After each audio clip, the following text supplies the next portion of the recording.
Welcome to Design with the End in Mind, creating clear, measurable learning outcomes. I am your facilitator, Dr. Michelle Leverett, instructional designer for Winston-Salem State University Center for Innovative and Transformative Instruction. By the end of this video, you should be able to define backward design and explain its purpose in course planning, tell the difference between traditional forward design and backward design, identify 3 key benefits of using backward design, explain SMART outcomes, and identify a measurable learning outcome from one that is not measurable. Let's first talk about the traditional approach to course design, or the forward design. Often, faculty begin designing their courses by picking readings or lectures, creating assignments to go with them, and writing outcomes later if there are any outcomes at all. The problem with this type of design is that students may not clearly see the purpose of the activities, and sometimes the assessments don't always match the learning goals. There is also the risk of busy work without a meaningful connection. Here's a real-world example. I was very excited to create and teach my Shades of Black course. I first ordered the books I wanted to use. I picked all my topics that I wanted to focus on. I scheduled guest speakers, created assignments and activities that I wanted to use. Here is an example of my course from the fall of 2019.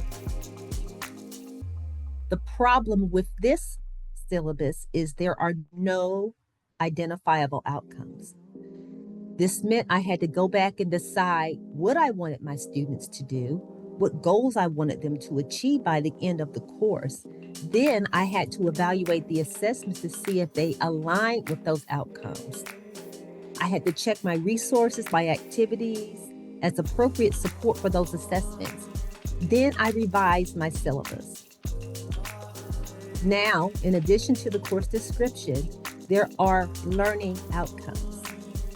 However, this is not backward design in action. This was called working hard unnecessarily. Here are the benefits of backward design. Backward design first starts with the goal in mind. So you first identify what goals you would like students to achieve by the end of the course, the end of a unit or module, or even by the end of an activity.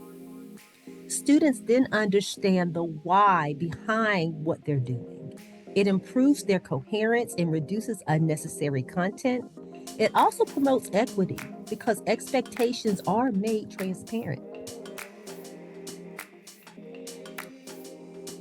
So backward design, again, this is a framework for designing courses that starts with your outcome, then determines the evidence of learning, and then you plan your instructional activities. And all of these start with SMART outcomes. A SMART outcome, which is an acronym, stands for specific, measurable, attainable, relevant, and time-bound. An outcome is specific when it states concisely what will be done and who will achieve it, and it's clear. An outcome is measurable when it gives detail of how an action or skill will be measured. An outcome is attainable. An outcome is attainable when it is possible within the time frame and the resources available and within the learning environment. An outcome is relevant when it fits the purpose of the class and it has relevance to the student's learning goals. Finally, an outcome is time-bound if it has a specific timeline for completion. So there are certain steps you should take to achieve these SMART outcomes. Step 1, what should students be able to do by the end of the course? Bloom's taxonomy is an excellent resource to help you determine actionable and measurable verbs to start your outcomes with. Here are some examples.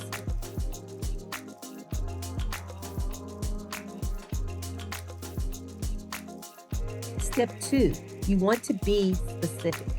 Use action verbs to determine what Use action verbs to define what learners will achieve. Be very clear and avoid ambiguity, and don't use overly complicated language or academic jargon. Your outcomes should be very student friendly. Again, Bloom's taxonomy is an excellent resource to help you determine what outcomes meet your desired goals. Here's an example of a course outcome that needs revision. Students will gain an understanding of the basics of social media. Not measurable. It's challenging to measure and how students gain. A more specific version, students will be able to identify the target audiences for Facebook, X, and TikTok. Define the marketing objectives that can be achieved and use marketing techniques. Identify, define, and use are all measurable outcomes that can be linked to an assessment. Step 3, ensure that your outcomes are measurable. Establish your measurements, your assessments. Will they be quizzes, projects, essays, discussion, or a combination of many of these? Be upfront about your evaluation criteria. Will you use a rubric? Will you use excellent, good? Is it pass, fail? Let's look at another outcome.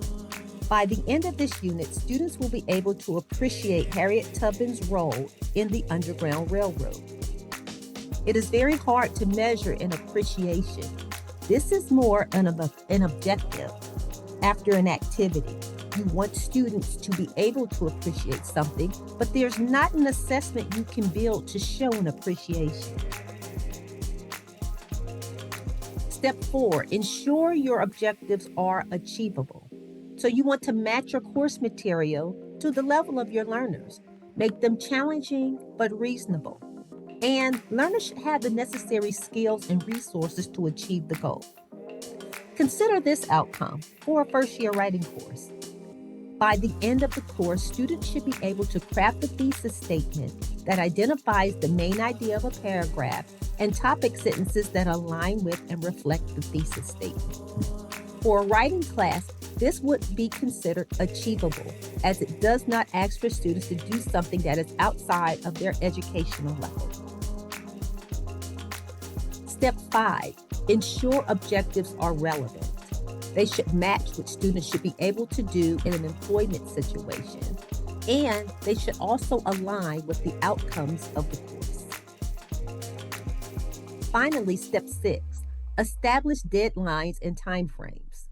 By the end of the course, the unit or assignment sets a clear guideline, a time frame for students. Balance the constraints with the scope of the outcome. For example, you don't want to assign a unit length project as an assignment outcome. You want to establish that as a course outcome, but as far as an assignment, it should be something that they should be able to do within the scope of an assignment.